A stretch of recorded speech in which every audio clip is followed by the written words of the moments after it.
Easy ചെയറാണ്. അത് അദ്ദേഹം വിശ്രമിച്ചിരുന്ന കിടക്ക.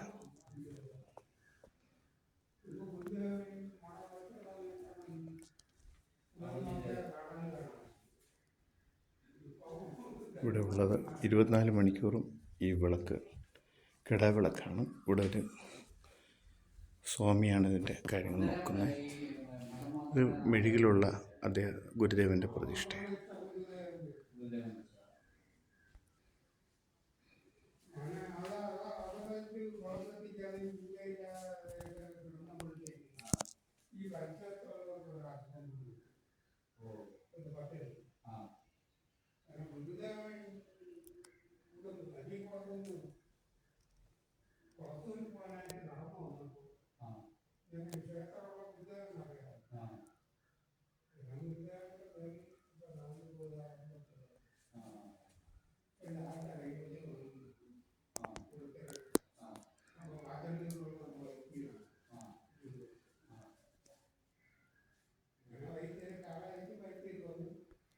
പ്രതിഷ്ഠയിൽ പൂജ തുടങ്ങിക്കഴിഞ്ഞാൽ വെളുപ്പം നല്ല 3:30 മണിയാകുമ്പോൾ ചെന്നാണോക്കണം.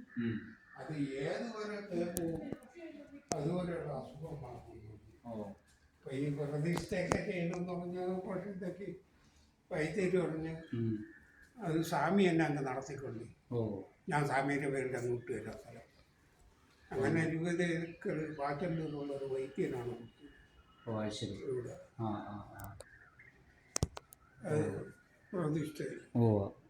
ഞാനാണ് പ്രതിഷ്ഠയൊക്കെ ചെയ്ത് ഈ 3:30 മണിയാകുമ്പോൾ ഇപ്പോൾ ചങ്ക് പിടിച്ച ആളില്ല. അത് 3:30 മണിയാകുമ്പോൾ മണിയടിക്കും. വെളുപ്പിനെയാണോ 3:30? വെളുപ്പിനെ 3:30-ണോ? സ്വാമി ഇവിടെ വന്നിട്ട് എത്ര വർഷമായി? സ്വാമി ഇവിടെ വന്നിട്ട് എത്ര വർഷമായി? ഇവിടെ ഞാൻ 40 വർഷം കൊണ്ട് ഈ സ്ഥാപനത്തിലാണ്. ആണല്ലേ? 42 വർഷം. ശിവഗിരിയിൽ നിന്ന് വന്നതാണോ? ഇല്ല, എൻ്റെ സ്വന്തം സ്ഥലം ആര്യനാട്. ആര്യനാടാണോ? അത് ശരി. എൻ്റെ സ്വന്തം. അങ്ങനെ ഇപ്പൊ ശങ്കൂതാൻ ആളില്ല. സ്വാമിയുടെ പേര്? എൻ്റെ പേര് തുളസി. തുളസി എല്ലായിടത്തും അറിയാം. അരിപ്പുറത്ത് ശിവേരിയിൽ ഈ സ്ഥാപനം അവിടെയൊക്കെ ഉണ്ടോ അവിടെയൊക്കെ ഞാൻ നിന്നിട്ടുണ്ട്. ഇവിടെയാണ് നമസ്തേന്ന് കയറിയത് 88 2-ാം മാസത്തിൽ. 88-ല് ഇവിടെ വന്നു അദ്ദേഹം സ്വാമി വന്നല്ലേ? അന്ന് അപ്പോഴും വിശുദ്ധാനന്ദ സ്വാമിക്കായിരുന്നു. ഗുരുസ്വാമി വന്നിട്ട് എത്ര കാലം വരും? ഏത് വർഷത്തിലാണ് ഇവിടെ വന്നതെന്നറിയോ? ഗുരുസ്വാമിയെ നമ്മുടെ നാരായണ ഗുരുസ്വാമി വന്നത് അതിനെക്കുറിച്ച് ഐഡിയ ഒന്നുമില്ല. സ്വാമി സ്ഥാപിച്ച മഠായത്. സ്വാമിയാണ് അവിടെ ഈ പ്രതിഷ്ഠ ചെയ്തത്. അവിടുത്തെ മുരുക അമ്പലം അല്ലേ? ആദ്യം നമസ്തേന്ന് വന്നത് പാചകത്തിനാണ്. ഇപ്പൊ പാചകത്തിനൊന്നും പറ്റില്ല. പിന്നെ ഇവിടെ ആൾക്കാർക്ക് പകല് ചുമ്മാ ഇരിക്കുമ്പോൾ ഉറക്കം വരും. അങ്ങനെ അവിടെ ഓല കണ്ടോണ്ട് ചുമ്മാ ഇരിക്കുമ്പോഴത്തേക്ക് ഈർക്കിൽ ജീവി ഇവിടെ തന്നെയാണ്. കടലിന്റെ കാറ്റും ഉണ്ടല്ലോ. ആവശ്യം പോലെ ഈർക്കിൽ ചൂല് വേണം. കടലിന്റെ കാറ്റും ഉണ്ടല്ലോ അല്ലേ? നല്ല കാറ്റല്ലേ? നല്ല കാറ്റുമുണ്ട്.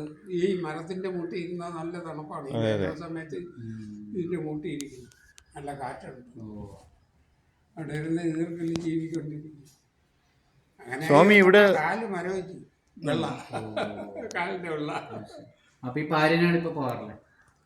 വീട്ടിലൊക്കെ പോകും. എൻ്റെ വിവാഹസ്ഥലം മടത്തറ എന്ന് പറയും. മടത്തറ കൊല്ലായിൽ. അവർക്ക് ഇത്തിരി ഏരിയ കൂടുതലുണ്ട്. അന്ന് ഞങ്ങൾ അയൽനാട്ട് വലിയ കുടുംബക്കാരാണ്. അങ്ങനെ 4 മക്കളുണ്ട്. ചെറുമക്കളെയൊക്കെ അയച്ചു. പക്ഷെ ഗുരുദേവൻ പ്രസാദിച്ച് മക്കളെ വീടുകളിലെ ചെറുമക്കളെ വീടുകളിൽ വലിയ സന്തോഷമാണ്. ഓരോ വീട്ടിലും ഒരു ദാരിദ്ര്യമില്ല.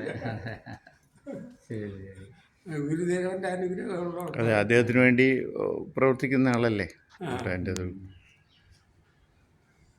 ഇവിടെ താമസിക്കാനുള്ള സൗകര്യം ഉണ്ടല്ലേ? പുറത്തുനിന്ന് വരുന്നവർക്ക് താമസിക്കാനുള്ള സൗകര്യം ഉണ്ടല്ലേ? എല്ലാ സൗകര്യവും. നമ്മൾ വാടക കൊടുക്കണം, അത്രേ ഉള്ളൂ. ഫുഡൊക്കെ അവർ തന്നെ തരും. എത്രയോ എങ്ങനെയാ അത് എനിക്കറിഞ്ഞൂടാ. അവിടെ ഓഫീസുമായിട്ട് ഉണ്ടല്ലേ? ഓക്കെ. ക്ഷേത്രത്തിലെ ഇതിൻ്റെ കാര്യത്തിനൊക്കെ വരാം.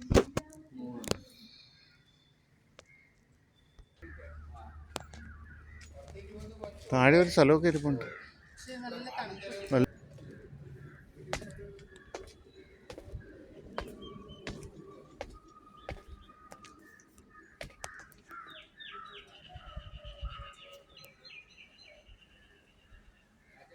ആ നമുക്ക് ഇവിടുന്ന് വാങ്ങാം.